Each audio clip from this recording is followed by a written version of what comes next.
Have you ever received a gift that seemed worthless, but hid an unbelievable secret? That happened to me a few weeks ago, and I'm still trying to process what I discovered. My son gave me a watch for my birthday. When I opened the box, I confess I felt a pang of disappointment.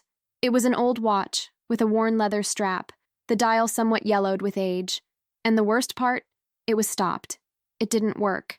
I thanked him with a smile, gave him a hug, but inside I thought, well, Thought that counts, right?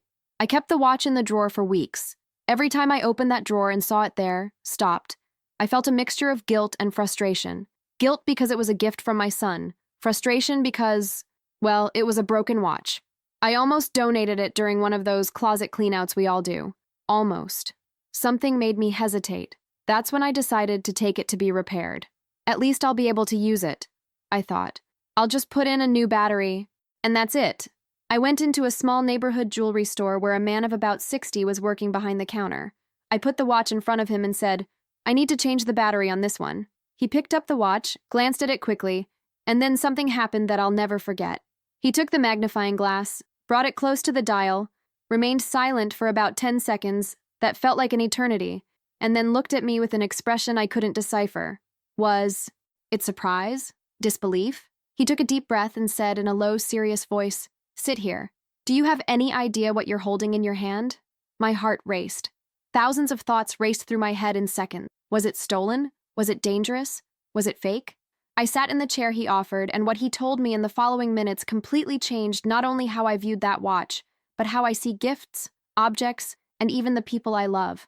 What happened in that jewelry store taught me one of the most important lessons of my life. And today I want to share this story with you, because I'm sure it will make you look differently at those simple things you have at home. Stay with me until the end, because the twist in this story will surprise you as much as it surprised me. Before we continue, if you enjoy true stories that make us reflect on life, subscribe to the channel and turn on notifications. This helps me a lot to continue bringing this type of content to you. And let's get to the story. Let me go back a bit and tell you exactly how it all began. It was my 52nd birthday. Nothing too special, you know? That kind of midweek birthday where you go to work as usual, come home tired, and just want a quiet dinner with the family. My wife had made my favorite dish, my children were there, and at the end of the night, my youngest son, Lucas, who is 23, handed me a small box wrapped in slightly crumpled gift paper. One of those clearly homemade wrappings with clear tape, holding everything together. Dad, I know it's not much, but I hope you like it, he said, somewhat embarrassed. I opened the small box and there it was. A men's wristwatch with a rather worn brown leather strap, a slightly yellowish white dial, and simple black hands.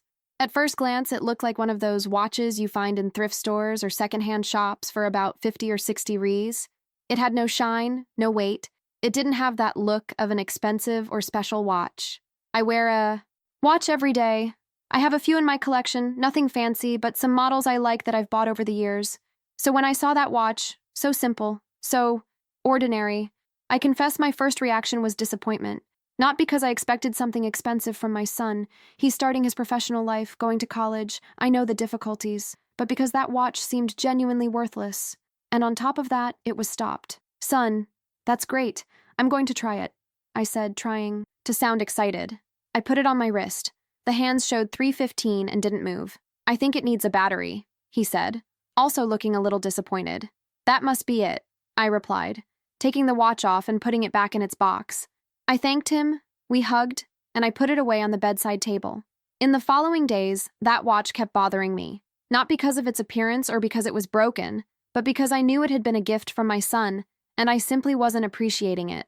What kind of father would I be if I didn't even bother trying to fix it?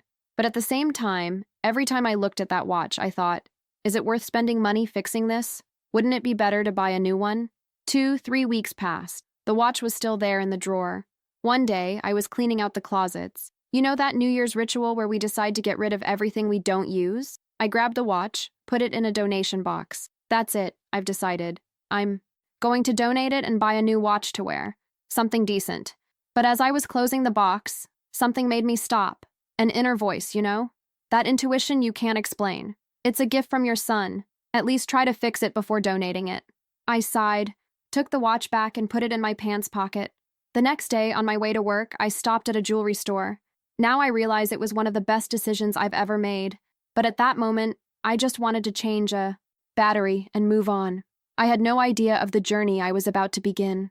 The jewelry store was small, one of those traditional neighborhood shops that have been around for decades. A discreet facade, a window displaying gold wedding rings and chains, and inside, a gray-haired gentleman wearing those magnifying glasses on his head. His name was Mr. Arnaldo, I later found out. He was alone in the store, organizing some pieces on the counter. "Good morning. I need to change the battery in this." "Watch here," I said, placing the object on the glass counter. He barely looked at me, picked up the watch with that automatic way of someone who's done this 1,000 times, and began to examine it. I expected him to open the back cover, change the battery, charge me about 20 rays, and that would be it. 5 minutes, at most. But that's not what happened. Mr. Arnaldo picked up the watch, turned it this way, then that way, brought it close to his eyes. Then he took a larger magnifying glass, one of those professional jewelers' magnifying glasses, and began to examine the dial with an attention that seemed excessive to me for such a simple watch. 10 seconds of silence. 20, 30. I started to feel uncomfortable. "Is there a problem?" I asked. He didn't answer immediately. He kept looking. Then, very slowly, he lowered the magnifying glass, took off his glasses, wiped them with a cloth, put them back on, and looked at me with an expression I couldn't interpret. It seemed like a mixture of surprise, disbelief, and even a certain respect. "Follow me over here," he said, pointing to a chair on the other side of the counter. "Please sit down." My heart started beating faster. 1,000 thoughts raced through my head. My God, is this watch stolen? Has my son gotten into some kind of trouble? Am I going to have problems with the police? I sat down in the chair, tense. Mr. Arnaldo placed the clock under a bright lamp and picked up an even larger magnifying glass. "Where did you get this clock?" he asked, without taking his eyes off the piece. "It was a gift from my son," I replied, my voice trembling slightly. "Why? Is something wrong?" He finally looked at me. "Wrong? No, there's nothing wrong. Quite the contrary." He paused dramatically. "This isn't an ordinary watch. This is an Omega Seamaster, 1968 model, original. And from what I can see here, it's in exceptional condition for its age." I blinked, confused. "Omega? Like those expensive watches?" He almost smiled. "Expensive is an understatement. This specific model, in this condition, with all the original components, I'm talking about something between 8 and 12,000 Rs, maybe more depending on the buyer." I felt like someone had thrown a bucket of ice water on me. "What? But that's not possible. Look at him. He's old. The bracelet is worn out. It doesn't even work." "The bracelet isn't original? It was replaced at some point," he explained, turning the watch. "But the dial, the mechanism, the case, all of that is original from the factory. See this logo here? That's the real Omega logo, with all the correct details. See these numbers on the back? This is the serial number. I can check the records, but I'm almost certain it's authentic." He carefully opened the back cover using special tools. "And look at this. The mechanism is flawless. It may have stopped due to lack of maintenance, but it's an Omega 565 automatic caliber, a masterpiece of Swiss watchmaking. With proper cleaning and lubrication, it will function perfectly for another 50 years. I sat there, trying to process it all. That old watch, which I had almost donated, which I had left in a drawer for weeks with disdain, was worth thousands of Rs? How was that possible? "But wait," I managed to say, still stunned. "If it's so valuable, how did my son get it? He's 23 years old, he's in college, he doesn't have the money to buy a watch like that?" Mr. Arnaldo returned the watch to me carefully, as if he were handing over a fragile jewel. "That's a question only your son can answer. But I can tell you one thing. Whoever gave you this watch either knew very well what they were giving, or they were very lucky. Either way, you have a treasure in your hands." I left the jewelry store in shock, clutching that little box as if it were the most precious thing in the world.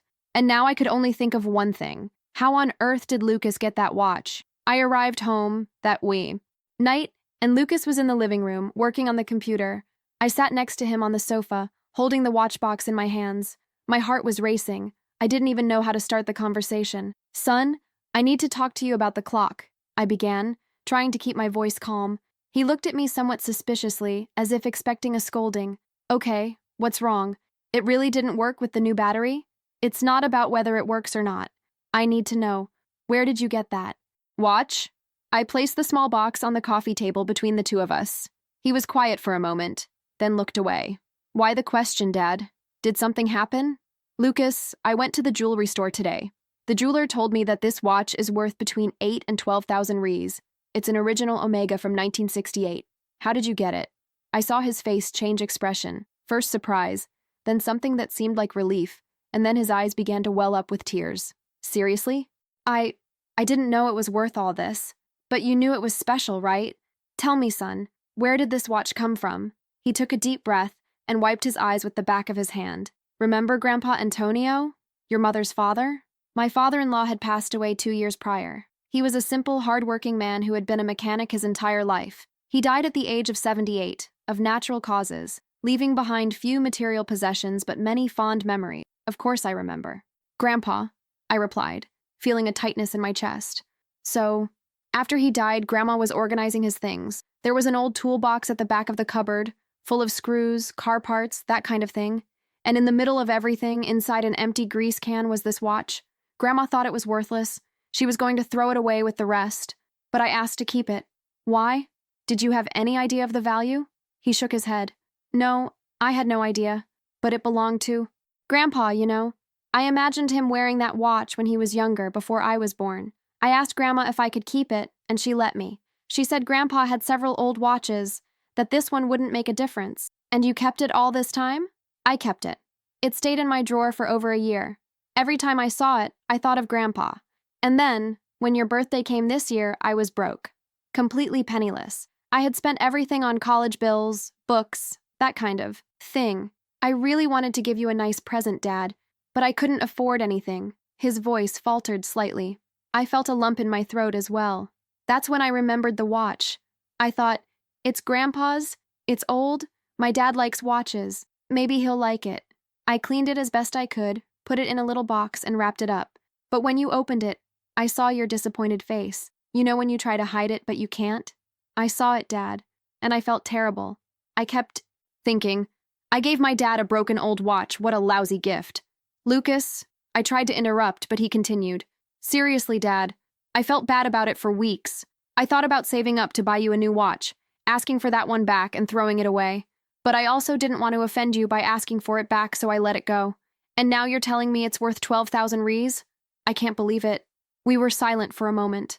Then, I made the connection I should have made. Much sooner. Son, do you know how your grandfather got that watch? He thought for a moment. Grandma once mentioned that Grandpa had won this from a client back in the 70s.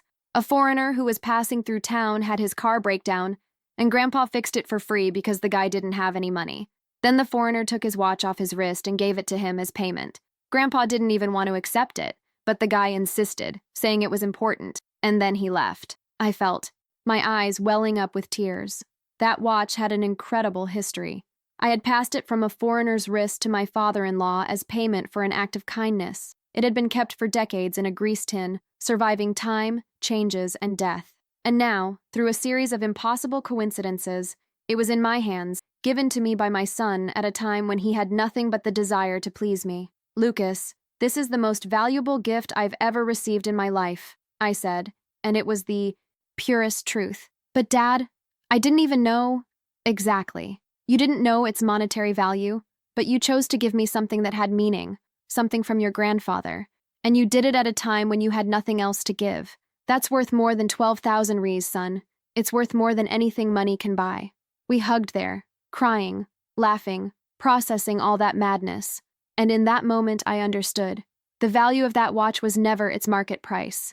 It was the chain of kindness it represented. The generosity of my father-in-law, the gratitude of the foreigner, the love of my son. It was an object that carried stories, memories, invisible meanings. Since that day, that watch has completely changed my perspective on many things. And I want to share with you the lessons I've learned, because I believe they can make a difference in the life of anyone watching now. The first and most obvious lesson, don't judge things by appearances. That watch looked ordinary, old, worthless. The strap was worn, the dial yellowed, the hands stopped. All the external signs screamed, "This is worthless." And I almost believed it. I almost threw away something valuable because I judged it by its surface. But this doesn't only apply to objects, right? How many times do we judge people by their appearance? How many opportunities do we miss because something didn't seem good enough at first glance? That teacher who speaks simply but has profound knowledge. That discreet friend who is always there in difficult times. That job that seems small but can open unexpected doors. The world is full of old clocks that hide treasures. The second lesson, the true value of things lies in their meaning, not their price. Even before I knew the watch was worth 12,000 Ries, it already had value. It belonged to my father-in-law. It had a history. It had been given with love by my son. But I was so focused on the external appearance, on the material aspect, that I didn't see that. I only saw a broken watch. We live in a society obsessed with prices, brands, and status. A car is only good if it's expensive. Clothes only have value if they're designer.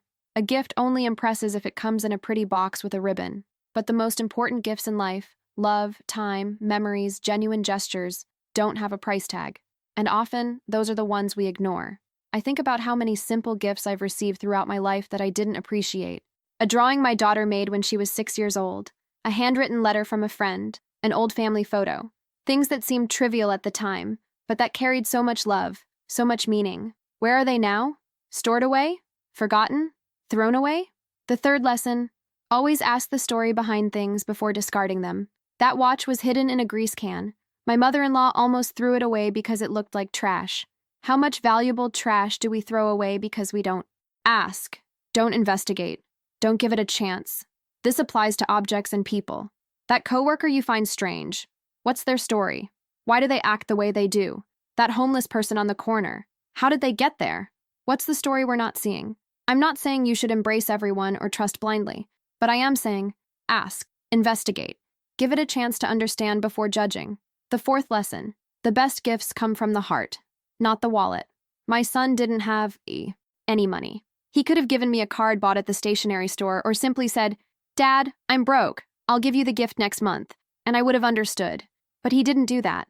He took something that had meaning for him, something that came from his grandfather, and decided to share it with me. How many times have we stressed ourselves out trying to find the perfect gift? We spend money we don't have, buy things we don't need, all to impress. But what truly touches people isn't the price, it's the thought, the care, the intention. A handmade gift, a heartfelt letter, a simple yet meaningful gesture are worth infinitely more than any expensive item bought without love. The fifth lesson, preserve the stories. That clock almost lost its history. If my son hadn't asked my mother-in-law, if she hadn't remembered the story of the foreigner in the workshop, that meaning would have been lost forever. The clock would still be valuable, but it would just be an object. The story is what makes it special. How many family stories are we missing because we don't ask our elders? How many objects do we have at home without knowing their origin, their meaning, the reason why they were preserved? Talk to your parents, your grandparents, your uncles and aunts. Ask about old photos, stored objects, memories. Record these stories before it's too late. And the last lesson, perhaps the most important, gratitude transforms everything. When I received that watch, I felt disappointment. When I discovered its monetary value, I was shocked. But when I understood the whole story, I felt gratitude. And that gratitude changed everything. Gratitude isn't just saying thank you. It's recognizing the true value of things and people around us. It's looking at that simple gift and seeing the love behind it. It's looking at that annoying friend and seeing loyalty.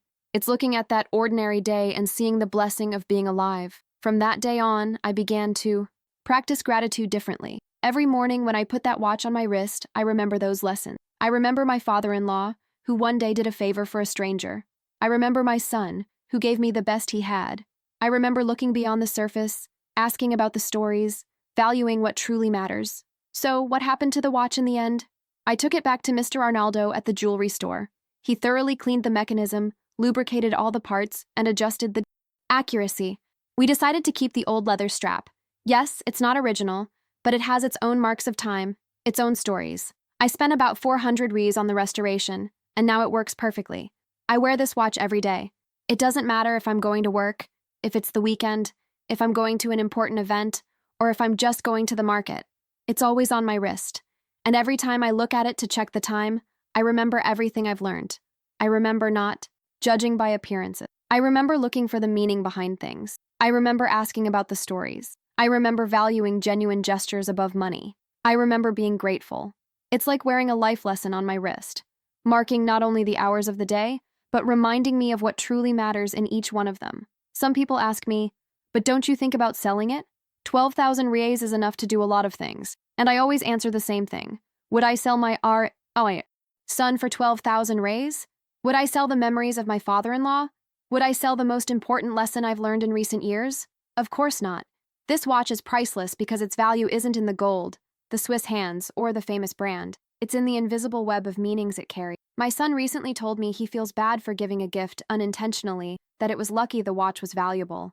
But I always correct him. Son, you didn't give a gift by chance. You gave exactly what needed to be given, at the right time, with the right intention. The rest was just life confirming the value of your gesture. So let me ask you something. You who are watching now, what are the old clocks in your life? What are those things you have stored away, forgotten, considered worthless? That simple gift from someone special, that old object from a relative, that letter kept in a drawer, that person you don't pay attention to because they don't seem important. Furthermore, are you being treated like an old clock by someone? Are you being judged by your appearance, disregarded because you don't shine brightly enough, forgotten in an emotional drawer? If so, don't despair. Remember the saying, true value is always revealed to those who have eyes to see. Today, when I look at this clock showing 4:37 p.m., I don't just see hands moving. I see my father-in-law in a workshop in the 70s, helping a stranger. I see that stranger taking the watch off his wrist, in a gesture of gratitude. I see decades passing, the clock surviving in a grease can. I see my son, penniless but full of love, deciding to give me something special. I see the journey that brought me here, to this moment when I share this story with you. And the message I want to leave is simple. Look beyond the obvious. Ask about the stories. Value the meaning. Be grateful. Because sometimes, life's greatest treasures are disguised as ordinary things, just waiting for someone to have the wisdom to see them. This clock now marks not only the hours of my day, but also a change in the way I see the world. And I hope this story marks something in you too. And you? Have you ever had an experience like that? Have you ever discovered that something that seemed ordinary was actually extraordinary? Or even better, do you have an old clock stored at home with an incredible story behind it? Tell me in the comments. I want to read every story, every memory, every discovery. And if you know someone who needs to hear this message today, someone who is judging things only by appearances, or someone who isn't appreciating what they have, share this video with that person. Sometimes, a simple story can completely change someone's perspective. If you enjoyed this content and want more real-life stories that make us stop and reflect on life, subscribe to the channel and turn on notifications. This helps me a lot to continue bringing this type of content to you. And leave a like, because it shows YouTube that it's worth recommending this video to more people. A big hug, thank you for staying until the end, and remember, the true value of things is rarely where we expect to find it. Sometimes it's hidden in a drawer, in a tin of shoe polish, or in a simple gesture of love. You just have to have eyes to see. Until the next video.